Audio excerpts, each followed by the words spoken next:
The session is about halfway through at the state capitol, which means there is about a 50-50 chance of you getting taxed. Senator Tim Neville, thank you for being here. My pleasure, John. Wanted to ask you specifically about this House Bill 1242, I think it is. The grand bargain happened because we needed more road money because there's not a dime, I've been told by our governor, not a dime left for roads. And therefore, the Senate President and the House Speaker got together and there's finally a deal. Well, that's what we hear. There's some kind of a deal, but I guess everybody else that was supposed to be around this deal is saying we're not part of that deal. So there's a little bit of a problem, I think, with communication that we're trying to deal with. All right, tell me if I got this part wrong. I know that we're finally hitting our Tabor limits, which are now a whole lot higher thanks to REFC. We're bringing in another $2.5 billion. Right. That, funny, because that was supposed to be only a 5-year timeout, but now every year it keeps growing.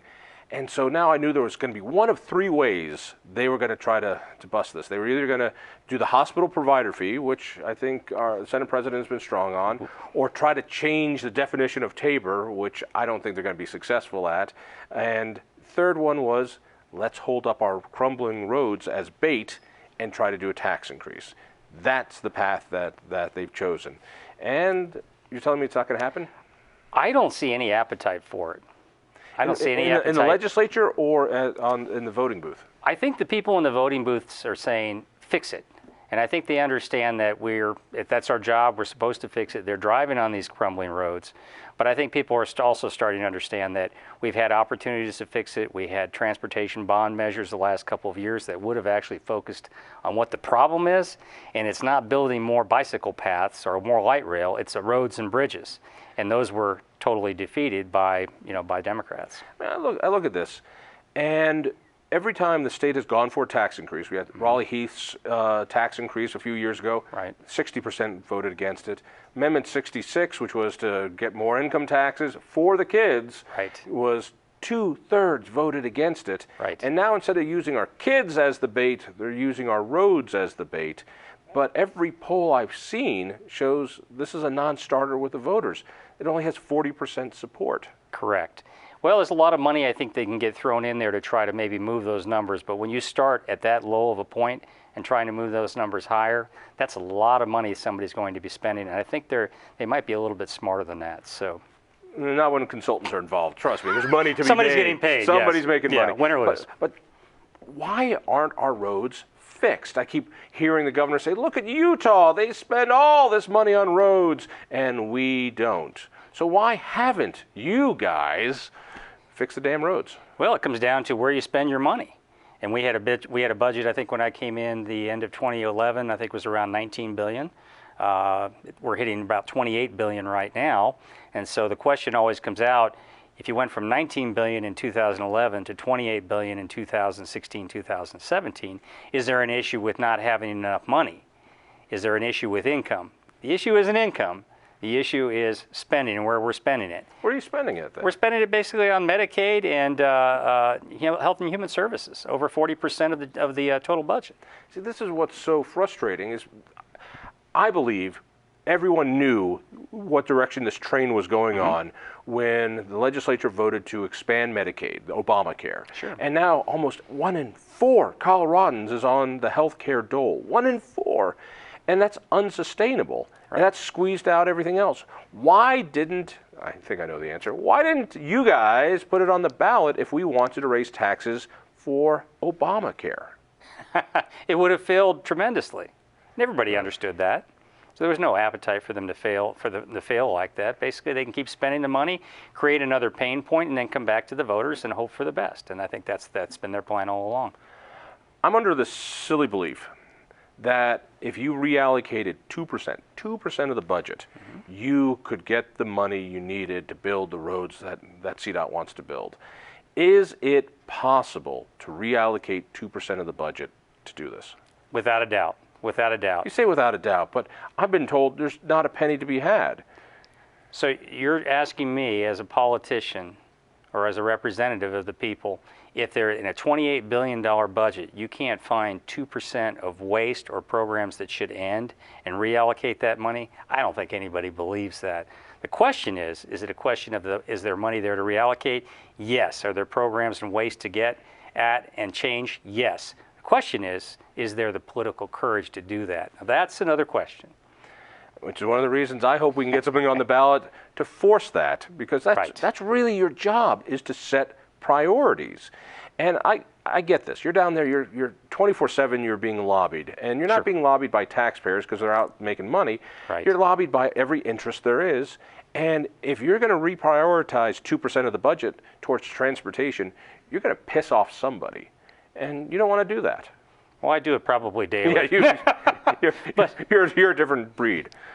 But no, I mean, the bottom line is, I think what people expect is to take a look and identify and live within your means, like they would with their family budget, and then they prioritize. They do this every day. Businesses do this every day. Government seems to be the only one that has a problem of doing this. And what frustrates me, John, really is when you sit down and you talk to other politicians and they say, well, we're just going to go ahead and kick that to the voters. I mean, we're not really looking at a tax increase. We're going to allow the voters to decide if they increase their taxes. Well, I'm sorry. And I was having a conversation with one of my colleagues the other day. I said, when you vote for that, if you vote for that and it comes to you, you have voted for the tax increase. Let's not I hear this all the time, which is, hey, I'm not saying a tax increase. I'm just letting the voters decide. It's funny. I've never seen you guys say, let's let the voters decide if we want to reallocate 2% to roads, or let's see if they want to pay less in taxes. Exactly. It only goes in one direction. Exactly. It always gets bigger and more wasteful, and that's what needs to change. I got you here. You took on another special interest, which I just find fascinating. That's the issue of free speech. You bet. Now here you are, an evil conservative. You don't like free speech. You want to stop free speech.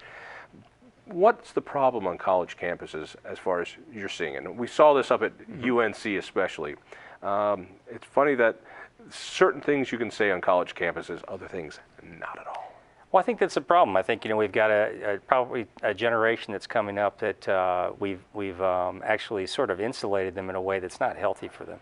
I mean, free speech on campus should be a huge thing, and what we've done is we've created these free speech zones.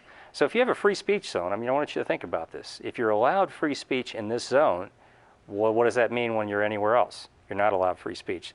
So what we try to do, and I think we worked extremely hard on this, we looked at things that happen in other campuses in other states. We looked at what was happening in some of our campuses with these zones. Give me an example. Let me give you, an example. Like we work very closely with the University of Colorado. The University of Colorado had what they called not a free speech zone, but they had a spontaneous speech zone. We don't have a free speech zone.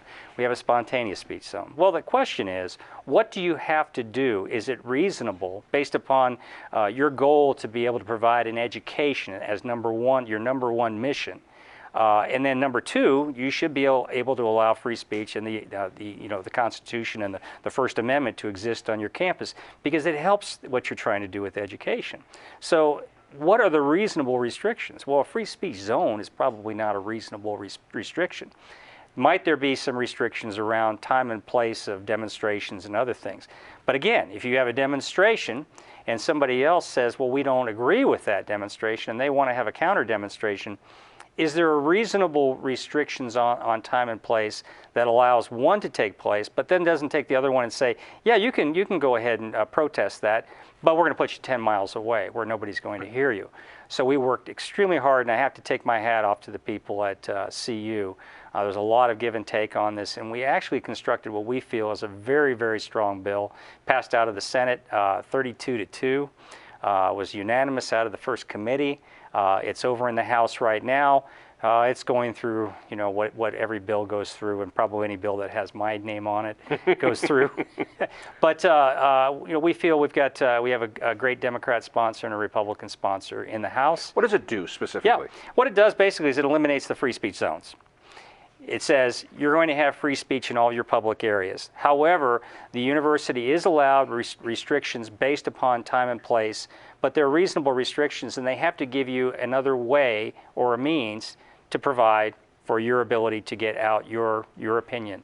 And the idea is that, we take a look at what's going on like in Berkeley, where all of a sudden things get into violence, and usually it's because somebody is being denied an ability to speak, or another group is not being held to some level of responsibility to allow that group to speak.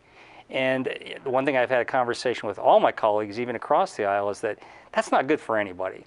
In countries that don't allow this, it comes down to two things. What happens is either people get shot in the street, or else they get put in some dark, dank cell, and they're told, we're just going to let you rot out here. Not a good But what's just situation. so fascinating for me is that free speech was developed in the 60s and pushed on college campuses, and now we have speech codes and hate speech. And I remember being raised, sticks and stones will hurt your bones. but Exactly. Words will never hurt you. My kid now has been taught words hurt. Funny. I got to run. Senator, thank you. You bet, John. Thank you. Listen for me on KHOW Radio. Check out the Denver Post. Read that. Please take a look at the Independence Institute. Just go to independenceinstitute.org. Tell a friend. We'll see you next week.